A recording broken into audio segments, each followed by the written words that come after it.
After our engagement, my husband's mother insisted I wear her old wedding dress. When I declined, she hissed, "If you marry my son, you do as I say." My husband agreed. It's important to her. I smiled, nodded, and walked down the aisle in a dress that left everyone in shock. Mark and I had been engaged for 3 months when Sylvia dropped her bombshell. We were sitting in her overly floral living room, sipping the weak tea she always insisted on serving, when she suddenly clasped her hands together and said, "You'll be wearing my wedding dress, of course." I almost choked. I wasn't even thinking about my dress yet, I was still finalizing a venue. But Sylvia spoke as if it was already decided. I forced a smile. "That's really sweet, but I won't take no for an answer," she interrupted. "All the women in our family have worn it."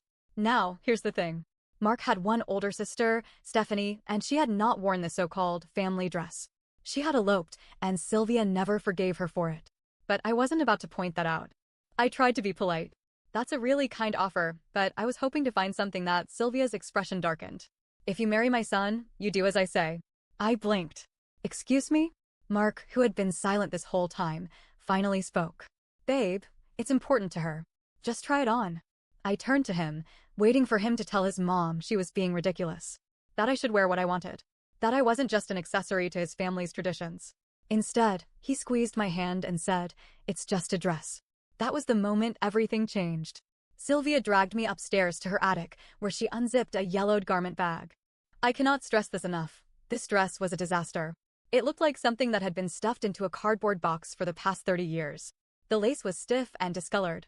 The sleeves were puffy in a way that would have been horrifying even in the 80s.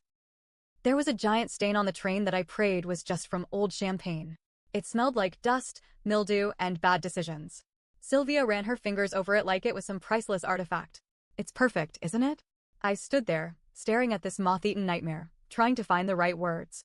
I wasn't about to wear this thing. There was no way. I'm not sure it's really my style. Sylvia's lips pressed into a thin line. "Style?" She scoffed. "You think you have better taste than me?" I bit back my first response. Instead, I tried reasoning with her. "I just don't think it would suit the wedding we're planning. The venue is, oh, so now my dress isn't good enough for your fancy little wedding." Before I could respond, Mark stepped in. "Mom, she's just nervous. We'll take it home and she'll think about it." I gave him a look, but he ignored me. Sylvia's expression softened. "That's my good boy. Always taking care of his mother." That was when I realized something. This wasn't just about the dress. This was a test. Sylvia was trying to see if she could control me. And Mark? Mark was failing. So, I smiled. I nodded. And I agreed to take the dress home. Over the next few weeks, Sylvia called me constantly to ask if I had fallen in love with the dress yet. I gave vague answers, trying to avoid a fight, but she wasn't buying it. One evening, she called again. Mark answered and put her on speaker. "Have you scheduled the fitting?" she asked. I sighed. "I told you, Sylvia, I haven't decided yet." Her voice sharpened. "There is nothing to decide. You will wear the dress. End of discussion." And then Mark, the man I was supposed to marry, said, "She just really wants this. Babe, can't you do this one thing for her?" I stared at him. I felt my stomach twist. This wasn't just about the dress anymore. If I let this happen, it wouldn't stop here. Sylvia would dictate our wedding, our holidays, our entire marriage. And Mark? He would always take her side. That's when I made my decision. I played along. I told Sylvia I was so excited to wear her dress. I told Mark he was right, this was important. I went to a tailor, but not for alterations. I had something better in mind. The venue was stunning. A vineyard in Napa Valley, filled with fairy lights and soft music. Guests were seated. Mark was at the altar. Sylvia sat in the front row, smug as hell. Then the music started. The doors opened, and I stepped through.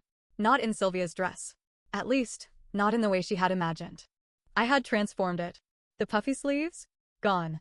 The lace? Dipped in red dye. The train? Chopped into a mini skirt. The bodice?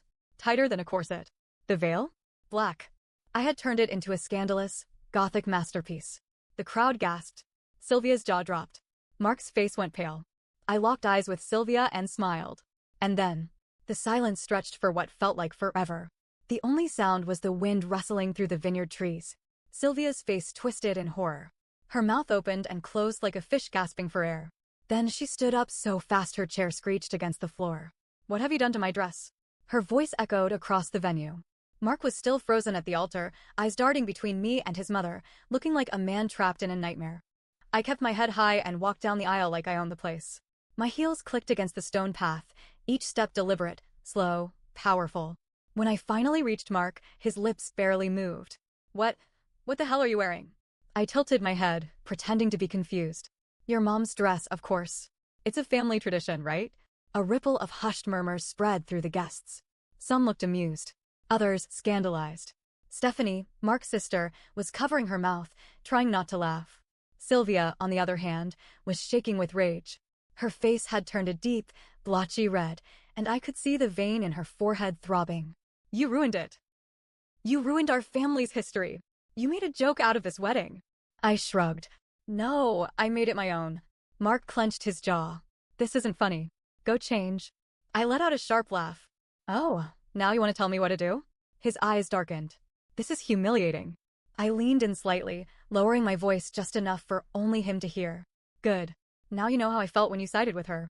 Sylvia turned to Mark, her hands shaking. You can't let her do this. This is supposed to be our day. I raised an eyebrow. Our day? Mark ran a hand down his face, looking torn. But then he did what I should have expected. He reached for my arm. You're making a scene, he hissed. Just go put on something normal and we'll forget about this. I yanked my arm back. We'll forget? I don't think so. More murmurs from the guests. People were shifting in their seats, waiting to see what would happen next. Sylvia's hands curled into fists. I knew you were trouble. I told Mark not to propose. I told him you'd never fit in. I smiled. And yet here we are. That's when she snapped. Sylvia stormed up the aisle toward me, her heels clicking so hard I thought they might snap in half. You ungrateful, selfish little. Then she did the unthinkable. She grabbed the front of my dress and pulled. The sound echoed through the vineyard. I gasped as the fabric tore, the sound splitting through the air like a gunshot. The entire bodice nearly came off in her hands. A collective gasp from the crowd. Sylvia staggered back, holding a chunk of lace in her hands. My heart pounded, but I refused to give her the satisfaction of looking shocked. Instead, I laughed. Loud and clear. Wow, Sylvia. First you force me to wear this thing, then you destroy it? What kind of family tradition is this? She looked horrified at what she'd done, her mouth opening and closing. Mark's eyes went wide. Mom, what the hell? Oh, now you care? I shot back. Sylvia let out a strangled noise. You did this. You ruined my son's wedding. I smirked. No, Sylvia. I saved myself from a mistake. Mark's face paled. What do you mean? I turned to him, my voice as calm as ever. Oh, you'll see. The twist suddenly, I heard a voice from the side. Hey, Sylvia. Remember me? Everyone turned. And there stood Stephanie, Mark's sister, the one who refused to wear the dress. The last time I had seen Stephanie, she had been distant, almost disinterested in the wedding planning. But now, she looked angry. Sylvia's face lost all color. What are you doing? Stephanie walked up beside me, crossing her arms. I was going to stay quiet today. I figured, not my circus, not my problem. But after what you just pulled, I think it's time people know the truth. Mark frowned. What are you talking about? Stephanie took a slow breath, then looked me dead in the eye. You're not the first fiancé she's done this to. My blood ran cold. The entire crowd was dead silent. Mark blinked. What? Stephanie turned to face the guests. Oh, don't act so shocked, Mom. This is what, the third time? Fourth. Sylvia's hands trembled. That's a lie, Stephanie cut her off. Is it? Then tell Mark why he hasn't spoken to his oldest brother in 7 years. Mark took a step back. Wait, what are you talking about? What does this have to do with Adam? Adam, the oldest brother. The one who cut off the family years ago and refused to come to the wedding. Stephanie locked eyes with him. Because Mom pulled this exact same crap with Adam's ex-fiancé. The control, the demands, the dress. She drove her away. And Adam chose her over Mom. So she made sure he was erased from the family. Mark looked stunned. That's not true. Adam left because Mom forced his ex to obey her rules, just like she's doing to your fiancé. But she fought back. And Adam left with her. I slowly turned to Sylvia. How many women have you pulled this on? Sylvia's mouth opened and closed. No words came out. But the look on her face said everything. Mark's hands were shaking. He turned to his mother, voice barely above a whisper. Mom, is this true? Sylvia took a step toward him. Sweetheart, she's twisting things. Mark shook his head, stepping back. I need to know the truth. The silence that followed was unbearable. Then, finally, Sylvia's shoulders slumped. I only wanted what's best for you. And that was when I knew. She had done this before. And Mark had been too blind to see it. The entire wedding was about to explode. And I was ready.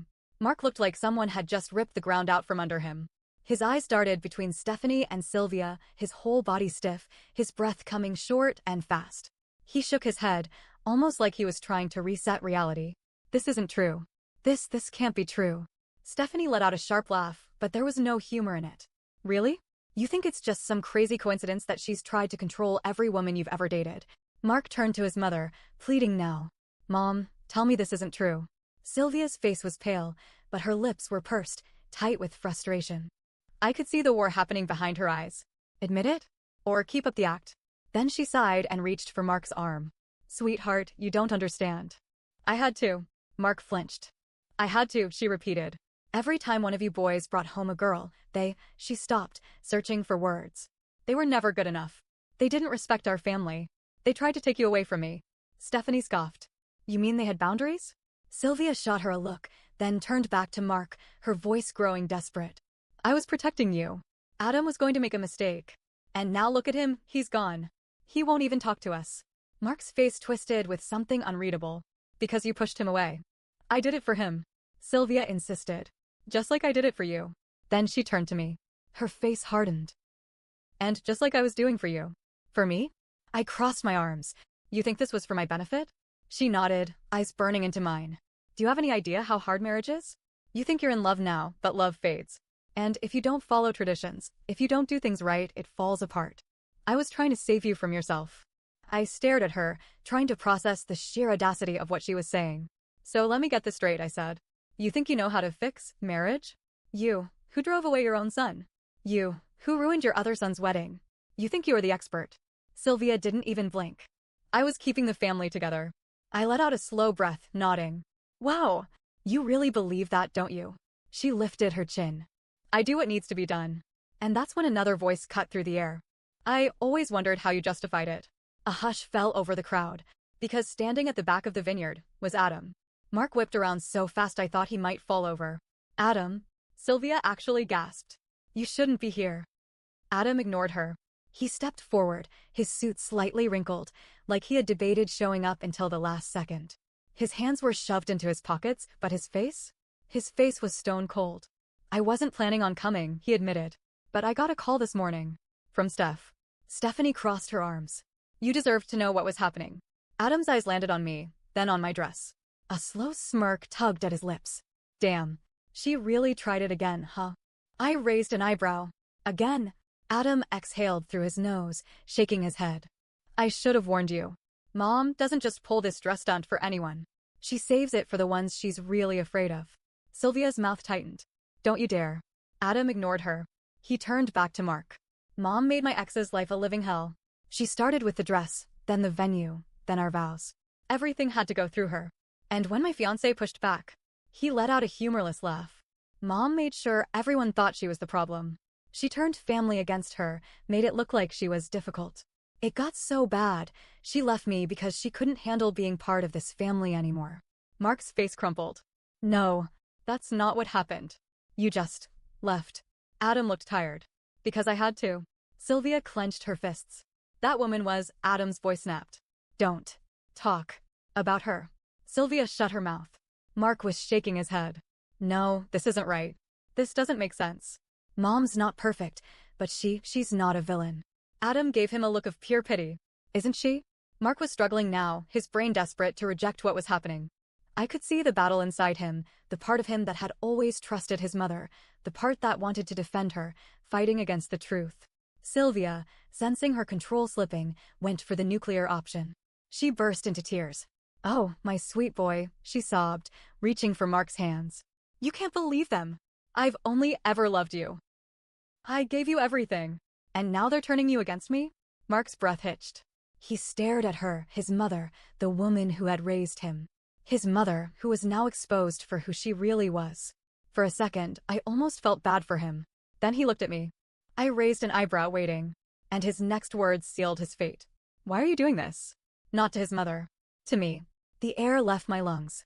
Sylvia sniffled, squeezing his hands, playing the perfect victim. She's trying to ruin everything, honey. You know I only wanted what's best for you. Mark swallowed. His voice was small. I know. That's when I knew. He was too far gone. Even with all the truth laid out in front of him, he still couldn't see it. He still chose her. Adam saw it too. He sighed, rubbing a hand down his face. Jesus, Mark. Stephanie just shook her head. I took a slow, deep breath, bracing myself. Because I had one last move to play. I turned to Adam and said, "Do you have her number?" His eyebrows shot up. "Who?" "Your ex." I smiled. "I'd love to have a chat." Sylvia's entire body stiffened. Mark paled. "What are you doing?" I ignored him. I kept my eyes locked on Adam. Because I had a feeling. His ex had a lot to say. And this wedding was about to blow up. The air in the vineyard was thick with tension. Nobody moved. Nobody spoke. Sylvia's fingers curled against the fabric of her dress, her chest rising and falling in rapid bursts.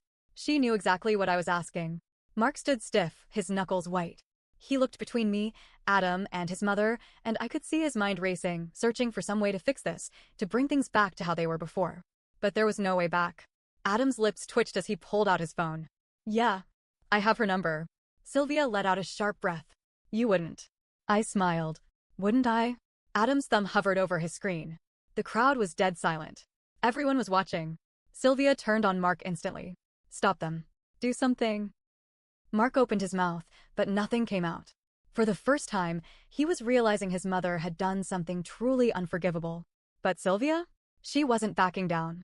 She turned to me, voice shaking with rage. "You don't get to waltz in here and destroy my family." I tilted my head. "Oh, so now it's my fault?" She pointed a trembling finger at me. "You did this." "You, Mom, stop." It wasn't Mark who said it. It was Stephanie. Sylvia's hand froze in the air. Stephanie stepped forward, her voice low but firm. "You want to know why I eloped? Why I never let you near my wedding?" Sylvia swallowed hard. Stephanie shook her head. "You ruined Adam's life. You tried to do it to me, too. And now you're doing it to Mark. You don't protect us, Mom. You control us. And you'll destroy anyone who doesn't fall in line." Sylvia flinched. For the first time, she looked afraid. Mark's face crumpled. He looked at Stephanie desperate. "You really think she did all that?" Stephanie's voice cracked. "I know she did." Adam nodded. "She did." And then, the final blow. I turned back to Sylvia and said, "Let's call your former daughter-in-law. Let's see what she has to say." I took the phone from Adam. The screen glowed, the call dialing. Sylvia lunged. She tried to snatch the phone from my hands, but I was quicker. I yanked it back just in time, her nails scraping against my wrist. Gasps rippled through the crowd. Sylvia lost it. "You don't get to do this," she shrieked. "You are nothing. You are temporary." If my son was smart, he'd realize that right now.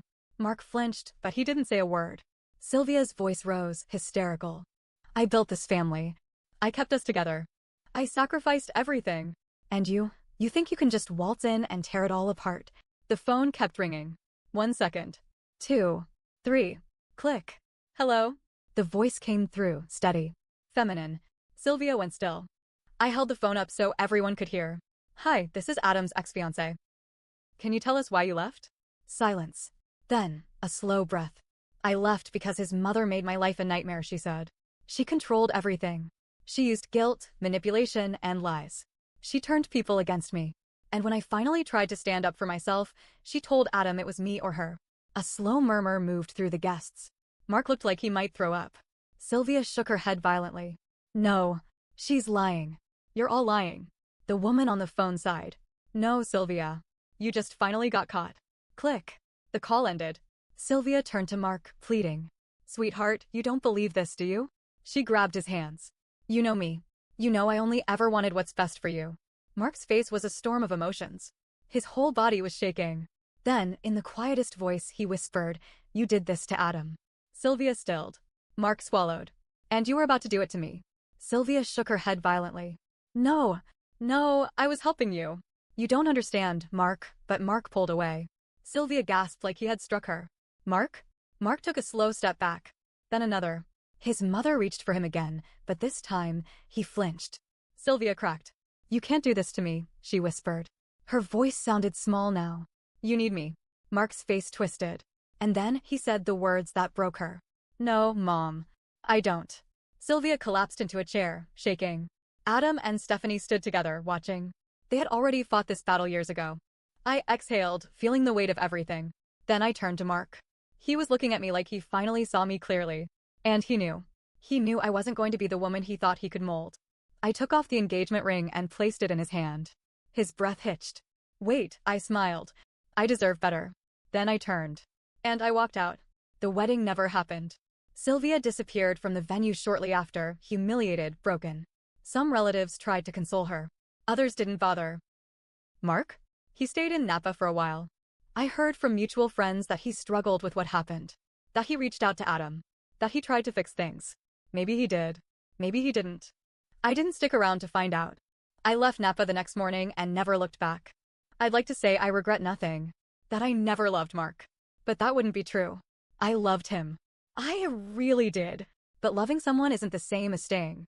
And I finally learned the difference.